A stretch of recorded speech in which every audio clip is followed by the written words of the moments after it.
Hey there, multi-prep teachers. You know how professional development never seems to quite get to what we need? It's like, great idea, but how do I make this work when I have 3+ preps to juggle?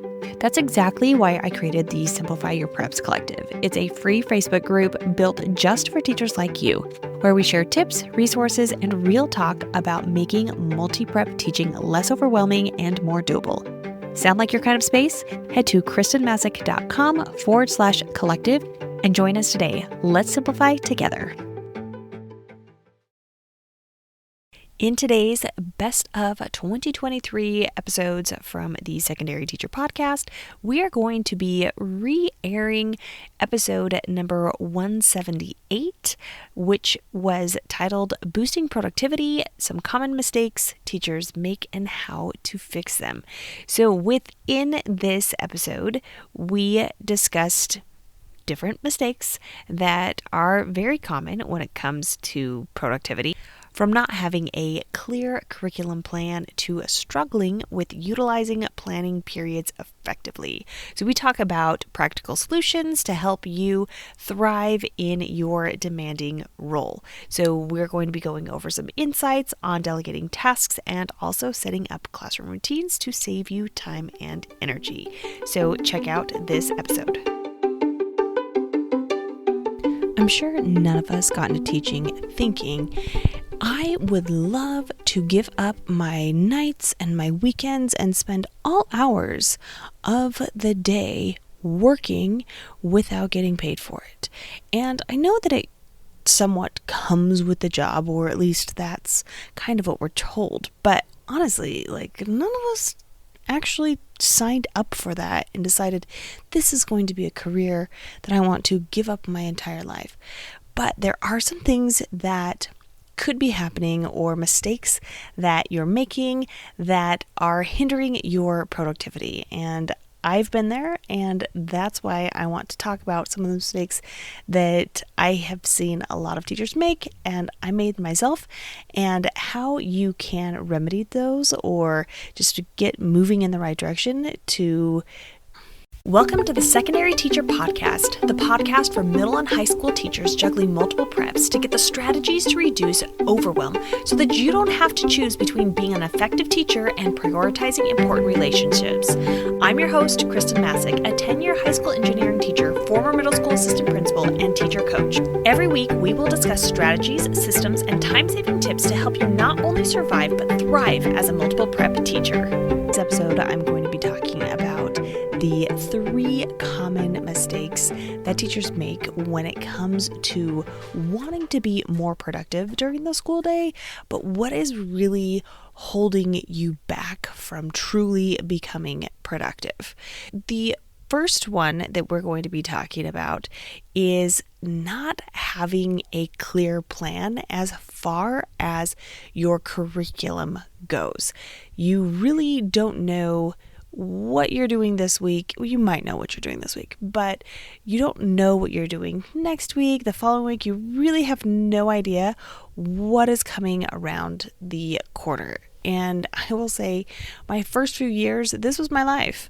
I knew I had some standards. I knew students needed to learn things, but I really had no idea where I was going. And it made it hard for me to plan, and then it also made it hard for me to communicate to my students what they should be learning and doing. If you want to know a little bit more, I go into more depth on learning how to create a curriculum map, especially if you're planning for a new course, in episodes 145 and 82. If you want to check those out, it goes over more of the step-by-step on what you can do to help you create a curriculum map. If this is you, if this is a situation you are in right now, it's okay. We've all been there. It's not your fault that you didn't have anything to begin with. Most of us are not given anything to start off with, and especially if you're teaching multiple preps, maybe you have curriculum maps for some of your classes, but you don't for all of them. Where you need to start is figuring out what you should be teaching your students. So as far as the standards go, and I know there is a lot of differences on whether or not there are explicit standards or very loose standards, but then figuring out how long you would like to spend on those and what units. We're not talking about planning to the day, to the lesson, but just getting an idea of the units that you're going to be teaching and the order that you're going to be teaching them. That's where you need to start. Mistake number 2 is not having a plan for how to use your planning period.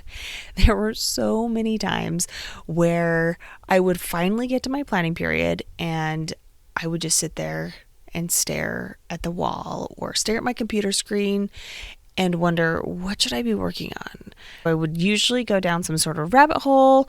I would check my email. I'd go down to the office. I'd chat it up with whoever I could find as far as my colleagues go, and really wouldn't get a lot done. Maybe I'd get one thing done because finally I'd realize what I needed to do, but usually it wasn't anything that saved me a lot of time because I hadn't thought through what I should be doing.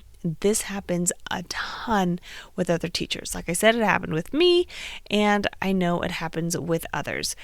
When you don't have a plan for your planning period, you don't know what you're going to be doing, then you usually don't get those things done.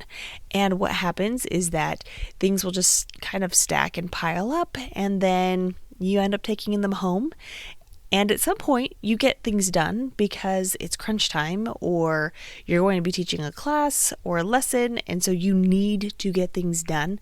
So that procrastination kind of follows you and catches up with you. But really, thinking about your planning period and what you want to get done during that planning time is crucial. In my Prep Formula course, I go over step by step what you can do to map out a plan.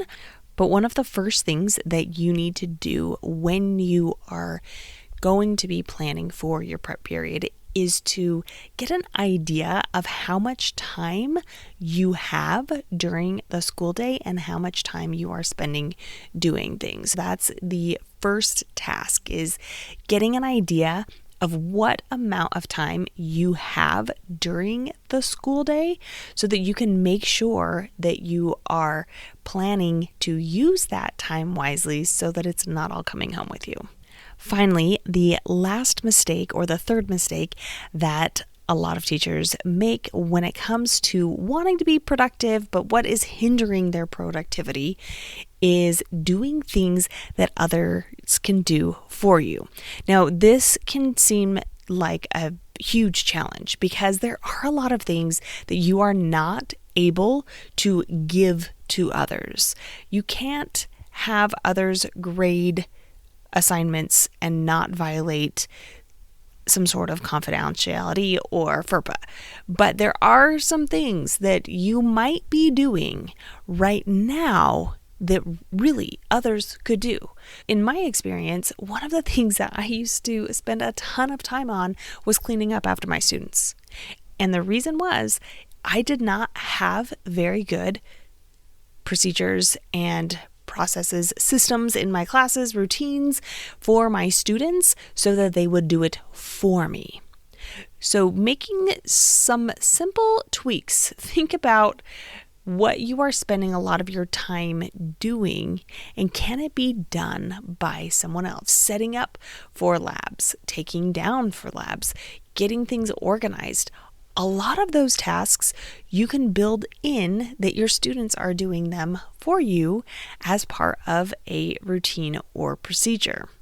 In episode 135, I go over a lot of different things that you can systemize, specific routines and procedures to think about that you can get done, that also go into some of the automations that you can create so that things are done automatically for you, where it's not really done by your students, but it is done by technology or some other things that just happen in the background where you're not actively having to sit down and make sure something happens all the time. Another place that you can find information on which classroom routines and procedures to set up and how to set those up and how to implement them is with my Classroom Management Made Easy course.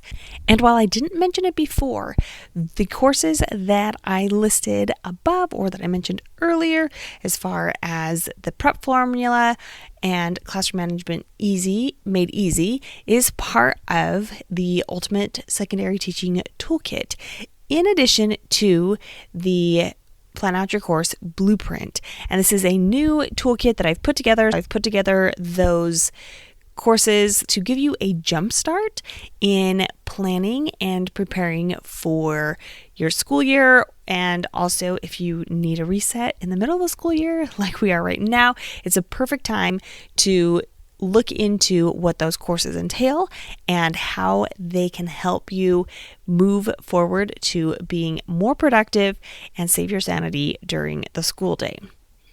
As always, if this episode was helpful to you, it could be to others. To help spread the word, you can share it with your teacher friends, and you can also share it on social media. I hang out the most on Instagram, so you can share it on your stories and tag me at Kristen Masick, KRISTENMASSIC. Until next week.